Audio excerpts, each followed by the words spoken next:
Gorgeous.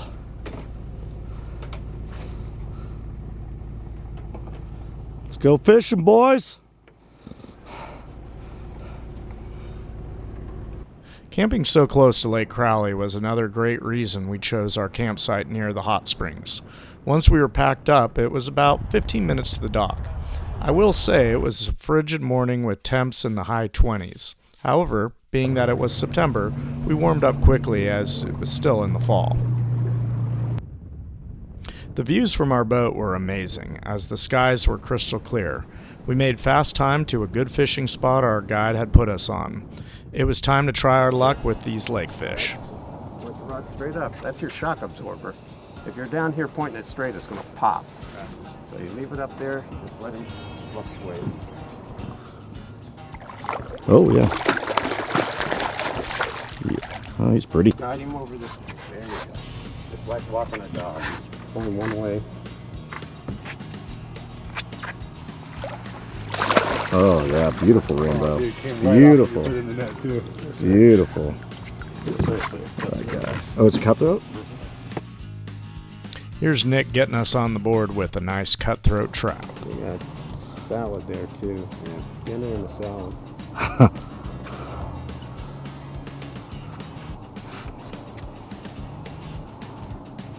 Oh, I see the salad you're talking about.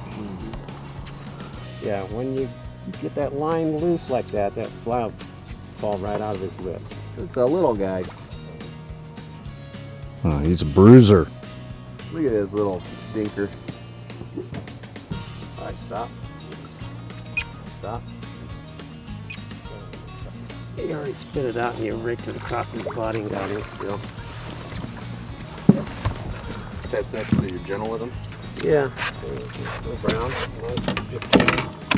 Oh, come here, buddy. Here's Ria's first catch of many, and this one happens to be a brown trout.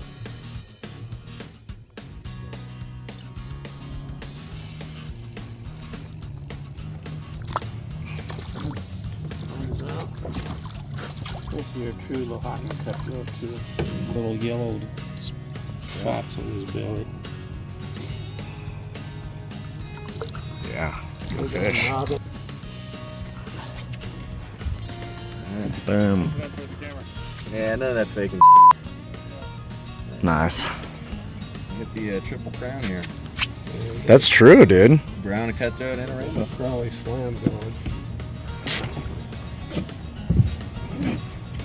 Oh, he went. We got a floater. Really, man, really. Not too fast. There, too fast. He's off? No, he's Oh, okay. he was wrapped. He was.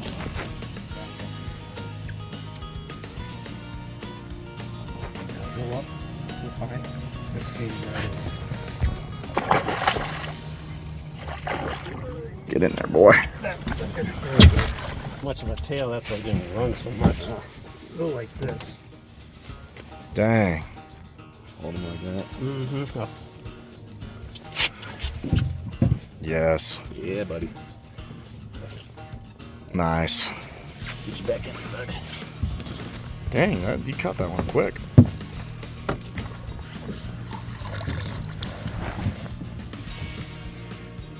Right behind you. Gotta get the Well, sun. Rio did the best with 7 fish caught, and for me, I was catching video and pics. That being said, we do have photographic evidence of me catching a fish. It was a lot of fun, and I want to thank Jerry of Sierra Drifters for finding a nice honey hole for us. There were other boats out there, and they didn't do nearly as well as we did, so credit again. After a detour down in Bishop, we head back to the dirt to take the Casa Diablo Trail. Here's an excerpt on the trail from Peter Massey's book, California Trails High Sierra Edition. Casa Diablo Mountain was named after the Casa Diablo Mine, established in 1895 to extract gold and silver. The route crosses a portion of the 325 square mile volcanic tableland, composed of tuff, a volcanic rock of compacted pumice or ash, in this case likely the result of numerous volcanic eruptions to the north. In these shots, you can see the volcanic tablelands in the There's background. Nick way down there, right near the power lines, at 105mm zoom. This shot is a great perspective of the expansiveness of this terrain, and it is something else. The Casa Diablo Trail is 24 miles with wide open spaces and decent terrain change as your elevation goes from 4,200 feet to 7,600 feet. Expect to take an hour or two depending on stops and spurs. Scenic rating would be about an 8 out of 10, and difficulty is an easy rating of a 1 or a 2. As I mentioned in my previous videos in the series, the recent hurricane provided extra ruts and obstacles, making the area's trails a little tougher. That was most evident on the spur I took to check out the Diablo Mine. It definitely got you off camber, but it was also a narrow trail, which can give you pinstriping if you're not careful. I don't know if this trail went farther, but the trail continued to get more and more narrow. Here's a big rock wall.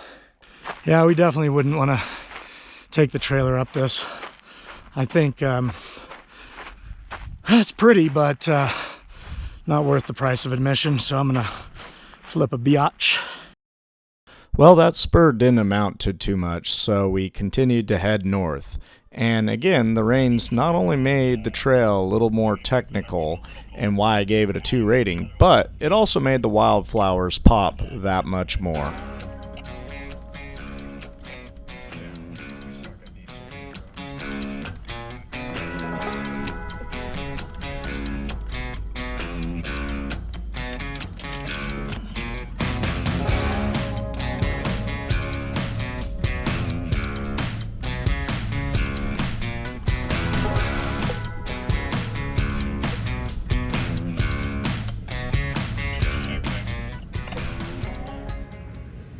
We might as well have some fun with these ruts and take the hard lines.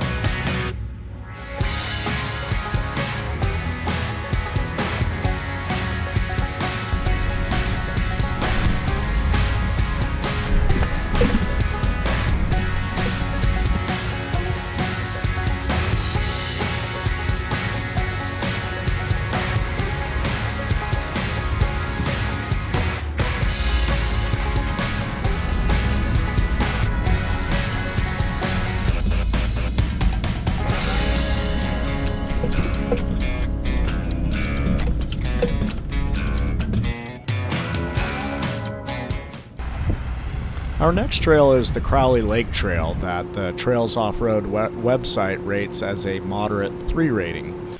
The highlights to look for are the white sandy beaches and the Crowley Column rock formations. From the north, we head south toward the lake, which was fantastic as it made for beautiful lake views with the contrasting Sierra Nevada range in the foreground.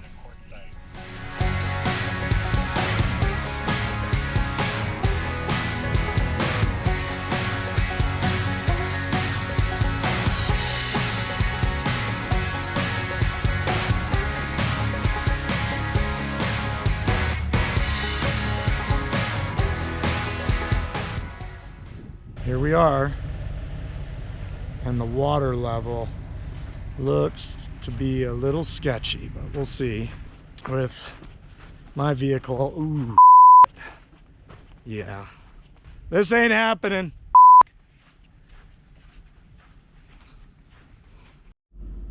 So much for the white sandy beaches, right? There's no beach as one of the wettest seasons ever has put an unprecedented amount of water in the lake. Here is the before picture to give you an idea of what you could expect to see. Not only that, but there was no way for us to continue and see the Crowley columns. It's always a bummer to turn around, but Nick had a great option for us to pursue, so we wanted to go check that out. Though getting onto the main road, we had a bit of a traffic jam. Certainly it's not your typical traffic in California these days. I thought it was awesome nevertheless. Nick's idea for us was to go to the upper Owens River, which feeds Lake Crowley. It's not necessarily a bad sign when you see other vehicles on the shoreline.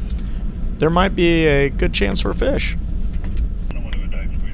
Camping near the lake or the river is very tricky because most of the land is Los Angeles Department of Water and Power land with no camping rights. With a bit of research on our Gaia GPS maps, we found a small rectangle of land that allowed for camping as it was part of BLM.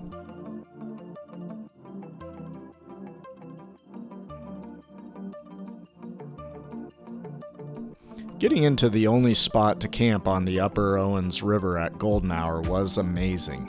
It's unreal how beautiful and how well everything came out. That next morning we tried our luck fishing, and even though we saw fish feeding at the surface, we were skunked. Our inexperience and likely fly setup didn't help us. Furthermore, we had asked Jerry, our guide, about fishing the Owens, and he wasn't too keen on it during this time of the year. There were more experienced anglers fishing the river, and I didn't see them hitting anything either, so I guess I don't feel too bad coming up with nothing.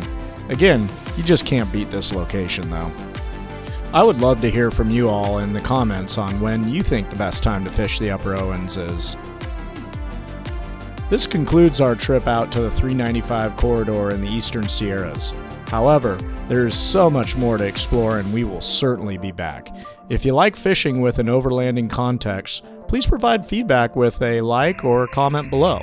It's always appreciated as I'm still learning.